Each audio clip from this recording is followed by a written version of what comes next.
CBN, Café com Política.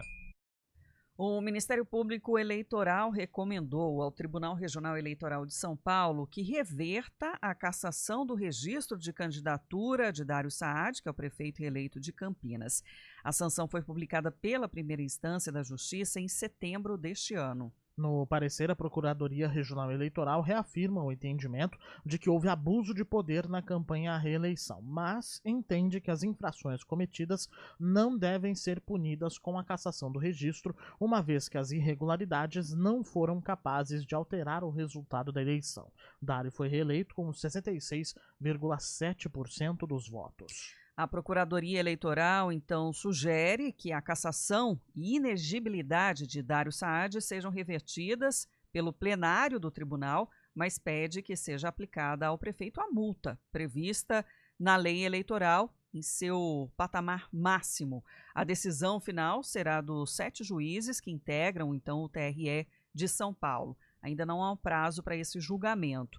O advogado Marcelo Pellegrini, que representa a candidatura de Dário Saad, afirmou que recebeu com serenidade o parecer da Procuradoria Regional Eleitoral e agora aguarda o julgamento do Tribunal Regional Eleitoral de São Paulo. Só relembrando que na sentença da primeira instância foi pontuado que Dário se valeu do cargo para gravar programas eleitorais em áreas restritas de unidades da prefeitura, como por exemplo uma creche, um consultório odontológico municipal, o Hospital Ouro Verde e a UPA do Padre Anchieta.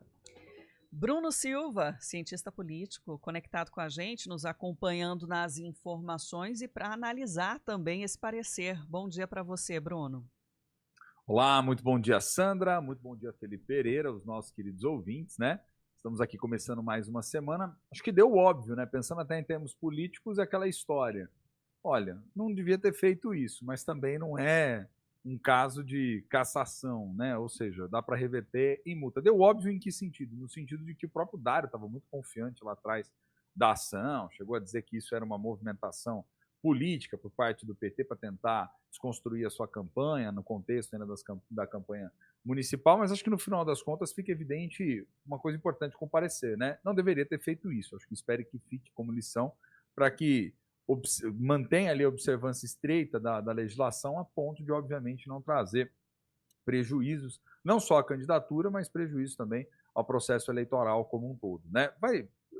Acho que a solução já está meio que dada como um todo, mas eu ficaria um tanto quanto preocupado em toda vez que utilizar, principalmente redes sociais, olhar com muita atenção para essa legislação. É o que eu falo, a legislação brasileira, ela é uma legislação relativamente complexa, você olha às vezes ela de uma forma, e quando você vai vendo ali os detalhes, os meandros, é outra coisa. Tem que prestar atenção a fim de não dar problemas, dores de cabeça aí futuramente como um todo, mas nada que de fato afetasse diretamente o resultado eleitoral, né? A vitória dele nesse sentido foi incontestável.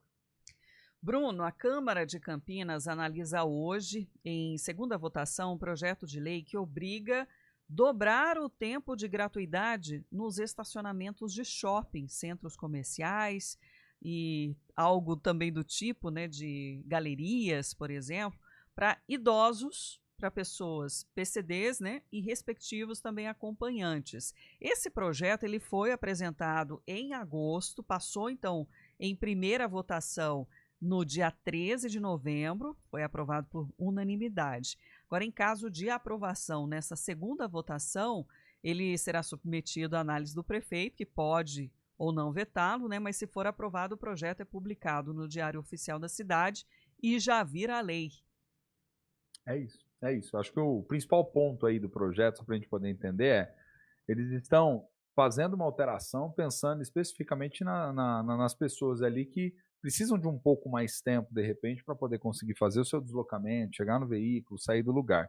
A minha única questão acho que é o seguinte, Sandra, a ideia pode até ser boa, e eu confesso que eu acho a ideia importante, interessante, agrega as pessoas, enfim, consegue dar um tratamento adequado. Só que o problema é, quem fiscaliza isso daí? Né? Como vai funcionar isso aí na prática, no final das contas? Porque hoje o que nós temos? Nós temos aquela tolerância de 15 minutos, que não é para a pessoa parar. E às vezes a pessoa entra, deixa alguém perto do shopping, ou mesmo um Uber, algo nesse sentido, e você pega, sai, né? Uber, motorista de aplicativo, enfim, os diversos que existem aí, e aí você pega, sai e ok, você não fica. A ideia da rotatividade do estacionamento é justamente essa, até para que quem for realmente permanecer faça o pagamento do estacionamento, né?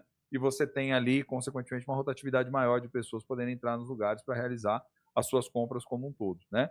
Agora, a ideia é boa? É boa. Consegue, de alguma forma, agregar as pessoas que são, por exemplo, o PCD, que às vezes tem uma dificuldade um pouco maior para deslocar, leva um tempinho maior para poder fazer isso? Ok. Meu único drama é o seguinte: quem vai fiscalizar para ver se vai funcionar, não vai, como vai funcionar? Vai ter uma orientação que vai ser bacana, porque senão isso pode, inclusive, gerar depois dores de cabeça, dependendo dos espaços que forem agregados na versão final do projeto, se tiver ainda alguma mudança, né? Já foi aprovado por unanimidade, acredito que não vai ter nenhuma mudança nesse meio tempo, mas eu fico muito reflexivo sobre isso, né? Sobre como vai funcionar na prática essa fiscalização a ponto de não prejudicar também aí as próprias pessoas, eventualmente serem multadas ou algo do tipo. Né? Mas agora, Bruno, isso é de competência do legislativo, ainda mais se tratando de espaços particulares? Então, fica mais essa discussão, esse debate também, né, Felipe? Eu penso que assim, o legislativo ele tem que regular, né? Ele tem que regular o acesso, porque no final das contas diz respeito ao direito das pessoas, né? Não é porque você está numa área particular que você não tem regra nenhuma, vamos dizer assim, ainda mais se tratando em casos de estacionamento que são públicos e tudo mais, né? Só que, de novo, a ideia é boa para gerar o debate, mas eu não sei ao certo a eficiência dela. Vai ter quem do outro lado vai olhar para mim e falar: putz, eu acho que o legislativo não deveria nem debater isso, tá? Querendo chamar atenção em final de mandato. Vai ter aqueles que vão entender: poxa, não, é bom puxar a discussão, é bom falar, porque às vezes também é ruim, a gente fica lá muito tempo, né? E aí acaba tendo que pagar, às vezes, o estacionamento. Eu acho que o legislativo está mais puxando um assunto que é um assunto para fechar o ano dentro daquela lógica da pauta positiva. A exemplo que a gente comentava na véspera das eleições, né? Eles vinham trazendo projetos que eram projetos que davam uma visibilidade mais positiva do que negativa, projetos menos, vamos dizer assim, tanto quanto menos polêmicos, de alguma forma, garantindo direitos ou efetivando direitos para alguns grupos específicos, eles estão tentando fechar o ano dentro dessa lógica como um todo, né?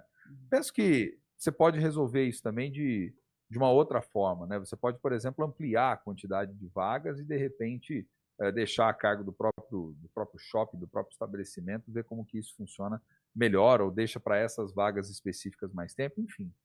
De verdade, Felipe, acho que no apagar das luzes não era nem sequer um tema para ser trazido, né? Mas não vou desmerecer o assunto, ainda mais porque trata ali da concessão de direitos a grupos específicos, né? E no final da semana, no sábado, vai ter mais uma audiência pública, Bruno, sobre a criação do Polo de Inovação para o Desenvolvimento Sustentável lá em Barão Geraldo. Mais uma discussão ampliando ainda mais o debate, já que ainda tem um grupo de pessoas contrárias a essa implantação do Polo de Inovação por lá. Pois é, mais uma audiência, né? No sábado, pelo menos o dia é um pouco mais convidativo para aqueles que querem participar, né, Sandra? Não colocaram na sexta-feira como uma das últimas que a gente falou, né? Às 3 horas da tarde, né? Então, pelo menos no sábado fica um pouco. Então quer dizer, fica um pouco mais tranquilo aí para quem quiser eventualmente fazer a participação. É um assunto que vem gerando polêmica, há um consenso dentro do governo e da base na articulação para fazer a aprovação, mas há setores que têm resistindo a isso tudo, dizendo que no fundo não vai trazer benefício nenhum, e é mais para poder atender a certos interesses, especulação imobiliária e por aí vai. Né? Falar, isso aí no final das contas não está tendo como principal objetivo cumprir de fato uma melhoria, enfim, para o bairro e tudo mais, né? É mais voltado a certos interesses particulares como um todo, né? Acho que é importante ouvir a população, porque de repente dá para modificar alguma coisa no projeto a partir da audiência, e aí incorpora isso e depois faz a votação futura. É sempre melhor consultar a população do que fazer uma votação, ainda mais de um assunto que depois tem potencial para gerar discussão e debate. Bruno Silva, tem uma novidade aqui com relação à disputa eleitoral em Tuiuti. Lembra que... Olha aí. Então... Só que não vai comemorando não, porque não é exatamente uma definição sobre a situação. O que se sabe é que os eleitores não vão ter que voltar às urnas. Porque, né? Se você se lembra, a gente tem o candidato que recebeu o maior número de votos, que está anulado sob júdice, o Amarildo Lima, do PSB, com 46% dos votos. Só que o último colocado, Adilson do Republicanos, também estava com a candidatura sub júdice. Então, eles tinham somado 11% dos votos. Se os dois fossem considerados, as candidaturas fossem cassadas, a cidade teria que voltar às urnas, porque daria mais de 50% de votos anulados. A justiça decidiu liberar a candidatura do Adilson. Então, o último colocado estava na disputa com os votos considerados válidos. Então, resta saber se vai ser o Amarildo Lima mesmo, o prefeito, ou se o Pedrinho do Adão, que ficou em segundo lugar com 27% dos votos do MDB, vai ser o prefeito. E aí, resolve uma parte do problema, só que não resolve o problema inteiro, né? É para variar, né? Vai a gota a gota, né? De novo, aquilo que a gente já vem falando, né? Vai só jogando para frente, protelando uma decisão que já não deveria nem estar nesse patamar em pleno dia 25 de novembro, né? Então você imagina, corre-se o risco de fechar, porque logo os tribunais também entram em recesso, né? E a hora que entrarem em recesso depois, só voltam no próximo ano. Então pode ser que, de repente, o município terá uma definição mesmo só em 25, hein, Felipe? E outro tema que a gente até antecipou aqui, Bruno, que é uma dificuldade de esclarecer como é que vai ficar o sistema de saúde de Jaguariúna, porque lá o serviço é terceirizado, então a prefeitura contrata uma empresa para gerir toda a rede de saúde, e esse contrato termina no dia 31 de dezembro. E aí já tem 700 funcionários temerosos sobre pagamentos e também da continuidade ou não do serviço, né? A prefeitura diz que vai fazer uma nova concorrência, mas é isso, prazos muito curtos, né, para essas definições.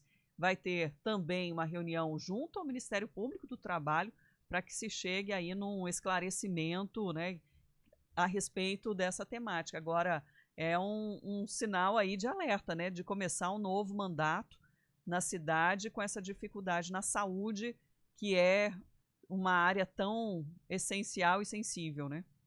Não tem a menor dúvida, né? E começa um ano numa incerteza muito grande, porque provavelmente você vai ter que fazer o quê diante disso? Fazer contratações emergenciais. Então também é um problema paliativo e não é um problema definitivo, né? Tomara que a nova equipe, então, assuma rápido isso e já consiga aí dar o encaminhamento necessário a fim de dar uma solução final para o drama como um todo. Porque você lembrou algo que é fundamental, Sandra. Saúde é uma das temáticas mais importantes dentro do município. A demanda ela é contínua, ela não vai esperar e não tem como você ficar sem uma solução final. Por isso, inclusive, essa reunião com o Ministério Público, que provavelmente já estão se acertando ali para não ter nenhum tipo de dor de cabeça futuro. O próprio prefeito que vai assumir aí, né, a prefeitura agora, a partir de janeiro como um todo. Então é preciso dar uma solução rápida para isso. Você sabe que eu estava até garimpando aqui, tem outras prefeituras que estão com problemas parecidos, não na área da saúde, né? Mas estão com problemas parecidos, algumas, por exemplo, com vencimento de contrato de coleta de lixo, né? Outras com vencimento de contrato de varrição pública, né? E aí o que acontece? A gente fica naquela pressão para poder entender. Não vai fazer licitação agora aos 45 do segundo tempo, né? As atuais gestões. Tem coisas que estão parando até na justiça. Vídeo, por exemplo, o caso de Ribeirão, que os caras querem construir o centro administrativo lá de mais de quase 200 milhões no apagar das luzes agora. Então, começa toda essa treta, né? Para usar uma linguagem popular como um todo. No caso específico da saúde de Jaguariúna, o que eu acho que vai acabar acontecendo? Vai ter que fazer uma contratação emergencial paliativa e depois, ao longo do primeiro semestre, elaborar um processo licitatório, fazer a contratação de forma mais adequada, né? De repente o Ministério autoriza, inclusive, isso, né? Fique em cima fiscalizando e depois você vai na solução final, né? Mas é um drama, né? Não deveria ser assim. Nessas áreas estratégicas você tem que pensar sempre num prazo um pouco maior. Não pode encerrar contrato junto com o final de mandato, senão geralmente dá problema como um todo, né? Estamos acompanhando para atualizar também aí no decorrer da semana e depois desta reunião junto ao Ministério Público do Trabalho. Bruno, ficamos assim por hoje.